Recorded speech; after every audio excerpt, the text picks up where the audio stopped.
Hello, friends! For science today, we are continuing in our Invisible Forces unit, and today we're going to study a mystery called How Can You Go Faster Down a Slide? Now, slides are one of my favorite playground equipment, so we're going to see how science can help us figure out how we could go faster down a slide. Let's take a look. Hi, it's Doug.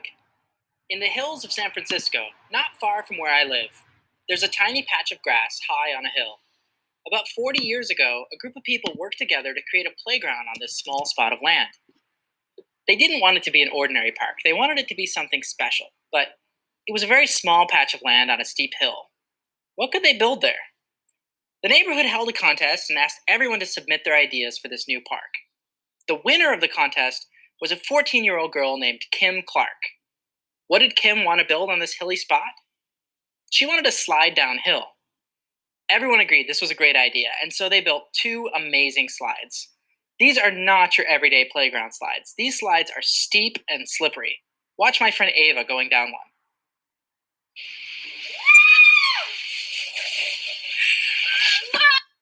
Awesome. If you ever have a chance and you're in San Francisco, you got to try these slides. I think they're some of the best slides in the world. Going down a slide has to be one of the most fun things on any playground. Think about some of the many slides you've gone down before. You might not have like a rating system for them, but I'll bet you if you think about it, you can think of the biggest, the scariest, the awesomest slide you've ever been on. Some slides are just better than others. But what is it about a slide that makes one better than another? As you're going to see today, it has to do with the unseen forces, the pushes and pulls that are all around you. Slides are a great example of where, by learning to notice these forces, you can figure out how to do extraordinary things. The extraordinary thing you'll figure out today is how you can go down a slide the fastest. As you know from your own experience, the most important thing that makes you go fast down a slide is how steep it is, how slanted. Steeper slides always cause you to go faster. That's because gravity pulls you down a slide, and the steeper the slide is, the less slide there is to get in the way of the gravity.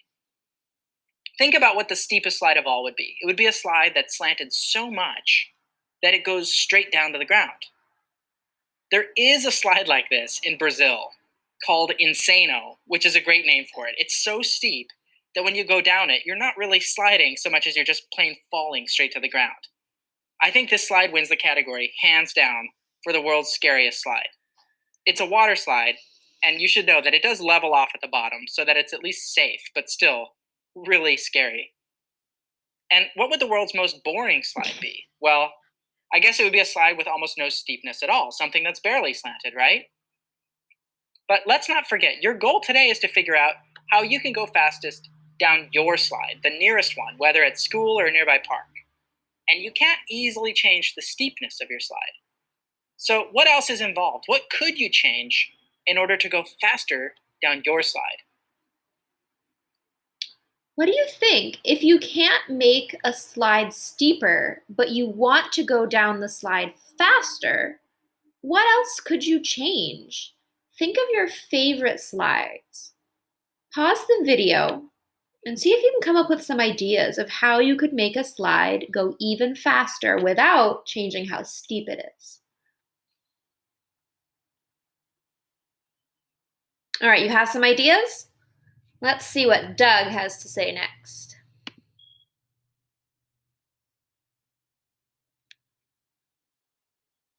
You probably thought of is the slide itself, what it's made of. We're talking about a property of the slide's material. So slides like this that are made of polished metal, they're smooth and slick. And then on the other hand would be a material that's a bit more rough, like this old rusty slide. Oof, this makes me cringe just to see it. It doesn't look too bad, but if you got up close, if you ran a finger over it, you could feel the roughness, little jagged bumps. Scientists have figured out that every material has some of these little jagged bumps, even if the material looks and feels pretty smooth. Like this diagram shows a smooth wooden block on top of what looks like a smooth surface. But scientists know that up close, on a very small level, that's what we see in the circle here, there are actually little jagged bumps. What makes one material more rough than another is just how many of these bumps there are, and or how big the bumps are. Like this diagram helps us imagine what a pretty smooth material would look like. You see some bumps, but not as many compared to, say, this material on the bottom, which has bigger, more jagged bumps. This is like the difference between a smooth, polished metal slide and a rusty one. When you rub something against a material, like you're wearing your jeans and you slide down a rusty slide, if we imagine it in close up here, each jagged bump pushes back against you as you try to move across it. The more or larger these bumps, the more you're slowed down. Maybe it'll even stop you altogether. So there's a pushing force between two materials when they rub together. Scientists call this push the friction force. It means that going down a slide is a lot like a tug of war. Gravity pulls you down the slide, and gravity almost always wins. But the material that the slide is made of pushes back against you. That's the friction force. The tug of war is a fight between friction and gravity. If the friction force is great enough, if it's equally matched against gravity, that would mean you'd get stuck on the slide. Now, seeing all this, you realize it's not just the slide's material that matters, but the material you're wearing too. Some clothes are more smooth or slippery than others. Like jeans. Jeans aren't exactly rough, but they probably aren't as smooth as polished metal. So, what if you had jeans that were coated in smooth metal bottle caps, and then you went down a slide? Would you go faster down a slide? It seems like an interesting idea. So the trick is, going fastest down a slide, you need to find materials that have the least jagged bumps, materials that won't create as strong of a friction force that fights against the pull of gravity. In today's activity, you're going to test out different materials to see which ones will help you go fastest down a slide. Now, maybe you thought about, what about making the slide wet? That would certainly make it very slippery. I'm going to show you a slide in Ohio called the Slip and Fly, and I think you'll see why getting your playground slide wet, though fun, might be a dangerous idea, unless you have a nice deep pool like this where you can safely land at the bottom. Watch. It's your heart and soul.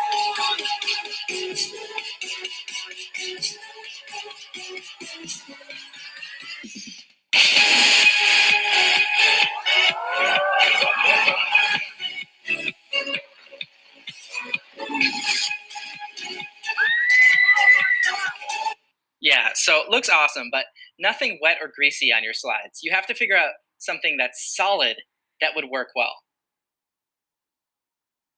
Okay, first of all, who would want to go on that slide? Okay, second of all, materials that have low friction are slippery. Can you name some materials with low friction? Pause the video, see if you can come up with any.